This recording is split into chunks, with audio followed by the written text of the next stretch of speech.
ఏమంటే జగన్మోహన్ రెడ్డి గారి గురించి మాట్లాడుకోవాలంటే క్రిమినల్కి ఎక్కువ, రాజకీయ నాయకుడికి తక్కువ. ఆయనవన్నీ కూడా క్రిమినల్ ఆలోచనలు. ఒక క్రిమినల్ ఏ విధంగా ఆలోచిస్తాడో అదే విధంగా ఆలోచిస్తాడు ఆయన.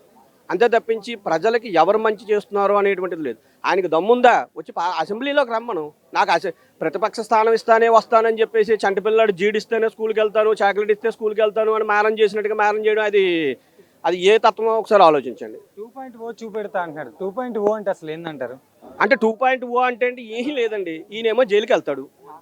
ఇప్పుడు ఎప్పటికే ఆల్రెడీ కొంతమంది జైలుకి వెళ్తున్నారు. అదేవిధంగా ఈయన కూడా చర్లపల్లి జైలుకి వెళ్ళిపోతారు సిబిఐ కేసుల్లోనూ. అదే 2.0, అంతకుమించి ఏం లేదు. అంటే జగన్మోహన్ రెడ్డి గారు మళ్ళీ అధికారంలోకి వస్తారని మీరు అనుకుంటున్నారా?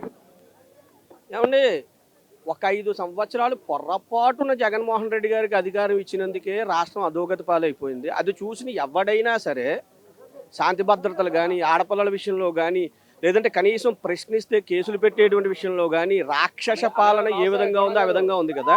ఆ విధంగా ఉన్న సందర్భంలో మళ్ళీ ఎవరైనా బుద్ధున్నవాడు ఎవడైనా సరే మళ్ళీ ఆయనకు ఓటేస్తారండి? మళ్ళీ అధికారంలోకి వస్తాడా? అంటే అది పగటికల్లా కన్నా అలవాటు ఆయనకి. ఏంటంటే అసెంబ్లీ సమావేశాలు తప్ప ఎప్పుడు సచివాలయంలోకి వెళ్ళలేదు ఆయన. ఆయన ఇంటిలోనే ఒక సచివాలయం సెట్ చేసుకున్నాడు. అందులో కూర్చుని మీటింగ్లు పెట్టుకునేవాడు. ఇప్పుడు కూడా ఇంట్లో ఈ మంది బార్బలో ఉన్నారు కదండి, ఎవరు స్క్రిప్ట్ పెయిడ్ ఆర్టిస్టులు ఉన్నారు. ఎవరు రోజా గారు, అంబటి, అలాగే కొడాలి, తర్వాత మన గుడివాడ,